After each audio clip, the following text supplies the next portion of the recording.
हरे कृष्णा। आप सभी को योगिनी एकादशी व्रत की मंगल शुभकामनाएं। दोस्तों, आज की वीडियो में आप सुनेंगे योगिनी एकादशी व्रत की कथा, लेकिन उससे पहले आप सुनेंगे ग्यारस माता की कथा। एक समय की बात है, एक राज्य में एक राजा रहा करता था। राजा बहुत ही बुद्धिमान था और बलशाली भी था। राजा सदैव अपनी प्रजा का बहुत अच्छे से ध्यान भी रखता था और उस राज्य की प्रजा भी राजा को बहुत पसंद करती थी। राजा की 2 बेटियां थीं। राजा अपनी दोनों बेटियों से बहुत प्रेम करते थे। राजा की छोटी बेटी देखने में बहुत सुंदर थी और आकर्षक भी थी। राजा की बड़ी बेटी छोटी बेटी के मुकाबले थोड़ा कम सुंदर थी। राजा की जो छोटी बेटी थी वो ग्यारस माता की पूजा किया करती थी और वो स्वभाव से भी बहुत अच्छी थी। तो सभी लोग जो राज्य के थे वो राजा की छोटी बेटी से बहुत प्रेम करते थे और उसकी बहुत प्रशंसा भी किया करते थे। सिर्फ प्रजा ही नहीं बल्कि राजा भी अपनी छोटी बेटी को बहुत अधिक प्रेम करते थे। मतलब अपनी बड़ी बेटी से छोटी बेटी को अधिक प्रेम करते थे, जिस कारण से राजा की जो बड़ी बेटी थी उसे अपनी ही छोटी बहन से बहुत नफरत होने लगी थी। राजा की दोनों बेटियां जब बड़ी हो गईं, तब एक पड़ोस राज्य में रहने वाला राजकुमार राजा की बड़ी बेटी के लिए रिश्ता लेकर आया। लेकिन जैसे ही उस राजकुमार की नज़र राजा की छोटी बेटी पर पड़ी तो वो राजकुमार राजा की छोटी बेटी पर आकर्षित हो गया और उससे पहली ही नज़र में प्रेम कर बैठा। और फिर उस राजकुमार ने राजा की बड़ी बेटी के साथ विवाह करने से मना कर दिया और उसने राजा से कहा कि मैं तो आपकी छोटी बेटी से विवाह करना चाहता हूँ। इसके बाद राजा की जो बड़ी बेटी थी ये सब देखकर अपनी छोटी बहन से बहुत क्रोधित हो गई और राजा की बड़ी बेटी ने अपनी छोटी बहन को ही अपना सबसे बड़ा दुश्मन मान लिया। और फिर राजा की बड़ी बेटी ने अपनी ही छोटी बहन से बदला लेने का निर्णय ले लिया, जिसके लिए उसने अपनी छोटी बहन को जान से मारने का प्लान बनाया। राजा की बड़ी बेटी ने अपनी छोटी बहन को मारने के लिए सबसे पहले एक लड्डू में जहर मिलाकर अपनी ही छोटी बहन को दे दिया और उसको लड्डू खाने के लिए कहा। लेकिन लड्डू खाने के बाद भी छोटी बहन को कुछ नहीं हुआ। बड़ी बहन ये सब देखकर बहुत आश्चर्यचकित हो गई, लेकिन बड़ी बहन ने हार नहीं मानी, बल्कि उसने अपनी छोटी बहन को मारने के लिए एक और उपाय सोचा। और फिर उसने जब रात में छोटी बहन अपने कमरे में सो रही थी तब एक मटके में सांप रखकर उसी के कमरे में छोड़ दिया। लेकिन सांप भी छोटी बहन का कुछ नहीं कर पाया। जिसके बाद बड़ी बहन ने अपनी छोटी बहन से कहा कि चलो हम लोग कुएं से पानी भर कर लाते हैं। और इसके लिए वह अपनी छोटी बहन को पानी भरने के बहाने से कुएं के पास ले गई और उसने अपनी छोटी बहन को कुएं में धक्का दे दिया।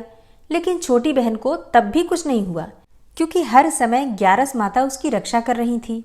और उधर बड़ी बहन अपने सारे प्रयासों के बावजूद भी असफल हो रही थी, जिससे कि वो बहुत क्रोधित होती जा रही थी। फिर उसने अपनी छोटी बहन के पास जाकर उससे खुद ही पूछा कि मेरी प्यारी छोटी बहन, क्या तुमको पता है कि भगवान ने सबकी मृत्यु एक निश्चित समय पर लिखी हुई है और कैसे तुम्हारी मृत्यु होगी, क्या ये तुम जानती हो? तब छोटी बहन ने अपनी बड़ी बहन को बताया कि हाँ, मैं तो जानती हूँ कि मेरी मृत्यु कैसे होगी। अब छोटी बहन से ये सुनकर बड़ी बहन मन ही मन बहुत प्रसन्न होने लगी और उसने अपनी छोटी बहन से कहा कि तुम मुझे अपनी मृत्यु का राज तो बताओ। छोटी बहन ने अपनी बड़ी बहन से कहा कि मेरी मृत्यु तो एक तोते में है। जो तोते के गले में एक हार है, उससे मेरी मृत्यु होगी। जब कोई भी व्यक्ति उस तोते को मारकर वो हार अपने गले में पहनेगा तो मैं मूर्छित हो जाऊंगी, और जैसे ही उस हार को अपने गले से उतारेगा तो मैं वापस से जीवित हो जाऊंगी। अपनी छोटी बहन की मृत्यु का राज जानकर बड़ी बहन बहुत ही खुश हो गई और उसने अपनी छोटी बहन को मारने के लिए उसके पालतू तोते को ढूंढना शुरू कर दिया। और छोटी बहन को इस बात का आभास हो गया था कि कोई उसकी जान लेना चाहता है, जिसके लिए वो अपने पिताजी के पास गई, मतलब राजा के पास गई। और उसने अपने पिताजी से कहा कि पिताजी, मेरी मृत्यु के बाद आप मुझे जलाइएगा मत, बल्कि आप मुझे अपनी पुरानी हवेली में एक पलंग में लिटाकर छोड़ दीजिएगा। अपनी छोटी लड़की की ये बातें सुनकर राजा बहुत आश्चर्यचकित हो गए। राजा ने अपनी छोटी बेटी से पूछा कि बेटी, तुम ये क्या कह रही हो? तब राजा की छोटी बेटी ने बताया कि पिताजी, समय किसी के लिए नहीं रुका है, कब क्या हो जाए किसी को कुछ पता नहीं है। फिर राजा ने अपनी छोटी बेटी से कहा कि तुम ऐसी बातें क्यों कर रही हो? 2-3 दिन में तो तुम्हारा विवाह होने वाला है। लेकिन छोटी बेटी ने अपने पिताजी को ऐसा करने पर मजबूर कर दिया और उनसे वचन ले लिया। फिर राजा ने भी अपनी छोटी बेटी की बात स्वीकार कर ली और 2-3 दिनों के बाद जब शादी का समय आया तब राजकुमार बारात लेकर राजा के घर आया और राजकुमार और राजा की छोटी बेटी का विवाह शुरू हो गया। जैसे ही राजा की छोटी बेटी राजकुमार के साथ फेरे लेना शुरू करती है तो उसकी बड़ी बहन अपनी छोटी बहन के कमरे में जाकर उसके पालतू तोते को पकड़ लेती है और फिर उसको जान से मार देती है। तोते के गले में जो हार था उसको अपने गले में धारण कर लेती है। अब जैसे ही बड़ी बहन उस हार को अपने गले में धारण करती है तो उधर छोटी बहन, जो कि 3.5 ही फेरे ले पाती है, और वहीं पर बेहोश होकर गिर जाती है। इसके बाद राजा ने बड़े बड़े वैद्य और हकीमों को बुलवाया और अपनी छोटी बेटी का इलाज करने के लिए कहा। राजा की बात सुनकर वैद्य ने छोटी बेटी को जब चेक किया तो राजा को बताया कि आपकी जो बेटी है ना तो वो जीवित है और ना ही वो मरी हुई है। ये मैं ऐसा पहली बार देख रहा हूँ। फिर राजा ने वैद्य और हकीम को ये बात बाहर बताने से मना कर दिया और उनको कहा कि अगर तुमने ये बात किसी को भी बाहर बताई तो हम तुम्हें फांसी दे देंगे। फिर राजा ने अपनी छोटी बेटी को पुराने महल में ले जाकर एक पलंग में लिटा दिया, जैसा कि उन्होंने अपनी छोटी बेटी को वचन दिया था। और फिर वहां कुछ सैनिक तैनात करके राजा वापस अपने महल को आ गए। तभी राजा की बड़ी बेटी राजा के पास आई और कहने लगी, पिताजी, अगर ये शादी संपन्न नहीं हुई तो आपकी तो बड़ी बदनामी होगी, आपकी इज्जत का फिर क्या होगा। तो अगर आप कहें तो मैं आपकी इज्जत बचाने के लिए राजकुमार से शादी करने के लिए तैयार हूँ। इसके बाद राजा ने अपनी बड़ी बेटी की बात मान ली और राजा ने बड़ी बेटी को छोटी बेटी के कपड़े पहनाकर मंडप में भेज दिया। लेकिन राजकुमार ये जान गया कि ये राजा की छोटी बेटी नहीं है, बल्कि ये तो राजा की बड़ी बेटी है। लेकिन जब राजकुमार ने शादी के लिए मना किया तो सभी लोगों ने राजकुमार को विवश करके राजा की बड़ी बेटी से बचे हुए फेरों को संपन्न करवा दिया और विवाह करवा दिया। इसके बाद राजकुमार राजा की बड़ी बेटी को अपने महल ले गया। राजकुमार राजा की बड़ी बेटी से ना तो बात करता था और ना ही उसको पसंद करता था और ना ही उसके आसपास फटकता था। राजकुमार ने फैसला किया कि वो अपनी प्रेमिका को अर्थात छोटी राजकुमारी को ढूंढ कर रहेगा और यह जान कर रहेगा कि उसके साथ हुआ क्या है। एक दिन राजकुमार अपने घोड़े पर सवार होकर राजा के पुराने महल के पास पहुंच गया, जहां पर उसने कुछ सैनिकों को देखा। महल के पास पहुंचकर राजकुमार ने जब महल को ध्यान से देखा तो वो समझ गया कि ये तो हमारे ससुर जी का महल है। तब राजकुमार ने सैनिकों से पूछा कि तुम लोग यहाँ क्या कर रहे हो और इस महल के अंदर इस पलंग में कौन लेटा हुआ है। इसके बाद सैनिकों ने बताया कि यहाँ पर तो राजा की छोटी बेटी लेटी है। ये सुनकर राजकुमार बहुत प्रसन्न हो गया और वो तुरंत ही अपनी प्रेमिका के पास अर्थात छोटी राजकुमारी के पास पहुँच गया और उसकी सेवा करने लगा। जैसे ही रात हुई तो राजा की छोटी बेटी उठकर खड़ी हो गई। राजकुमार यह देखकर बहुत खुश हो गया और अपनी प्रेमिका से पूछने लगा कि तुम यहाँ क्या कर रही हो और तुम मेरे साथ अब घर चलो। तब राजा की छोटी बेटी ने राजकुमारी को सारी बातें बता दी कि मेरी जान एक तोते में बसी थी और मैंने ये बात सिर्फ अपनी बड़ी बहन को ही बताया था और मुझे पता है कि उसने ही मुझे मारने का प्रयास किया है। उसके पास एक हार है जिसको वो सुबह पहन लेती है और रात को उतार देती है। जब तक वह उस हार को पहने रहती है तब तक मैं मूर्छित रहती हूँ और जैसे ही वो हार उतार देती है तो मैं वापस से जीवित हो जाती हूँ और जब तक मेरी बड़ी बहन के पास वह हार है तब तक मैं ऐसे ही जीवित और मूर्छित होती रहूँगी। अगर मेरी बड़ी बहन के पास जो हार है वो मेरे हाथ लग जाए तो मैं हमेशा के लिए जीवित हो जाऊँगी। राजकुमार ने जब ये बातें सुनी तो राजा की छोटी बेटी के पास ही रहने का निर्णय ले लिया और फिर उसने अपने बचे हुए सारे फेरे उस पलंग में लेटी हुई राजा की छोटी बेटी के साथ ले लिए और अपना विवाह पूर्ण कर लिया और फिर वहीं पर ही रहने लगा। देखते ही देखते कुछ समय में राजा की छोटी बेटी और राजकुमार की पत्नी गर्भवती हो गई। एक दिन राजकुमार को किसी काम से बाहर जाना पड़ा। तब छोटी राजकुमारी के पेट में बहुत तेज से दर्द होने लगा, जिसके बाद उसने 11 माता का आवाहन किया। इसके बाद वहां पर 11 माता प्रकट हुई और उन्होंने अपने भक्त के दर्द को दूर किया और एक पुत्र की प्राप्ति करवाई। और वहीं पर अचानक से राजकुमार भी आ गया। तब राजकुमार ने 11 माता को देखा तो वो आश्चर्यचकित हो गया और उसने तुरंत ही 11 माता को प्रणाम किया और 11 माता ने राजकुमार से कहा कि जब तुम्हारा ये बेटा 5 वर्ष का हो जाए तो तुम अपनी पत्नी को हार लाकर इसके गले में डाल देना। फिर कुछ समय के बाद देखते ही देखते राजकुमार और राजा की छोटी बेटी का पुत्र 5 वर्ष का हो गया।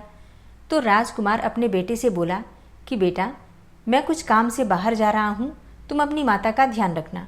और फिर वहाँ से वो चला गया। राजकुमार को बाहर निकलते हुए बड़ी बहन के सैनिक देख लेते हैं और बड़ी बहन को जाकर सारी बातें बता देते हैं।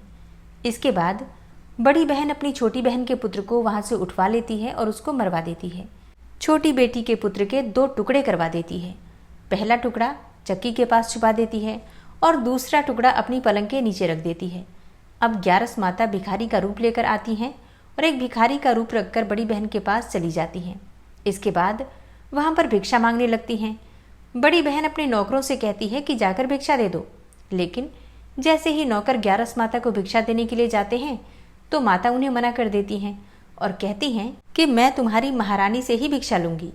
इसके बाद बड़ी बहन स्वयं ही भिक्षा देने के लिए माता के पास आती हैं।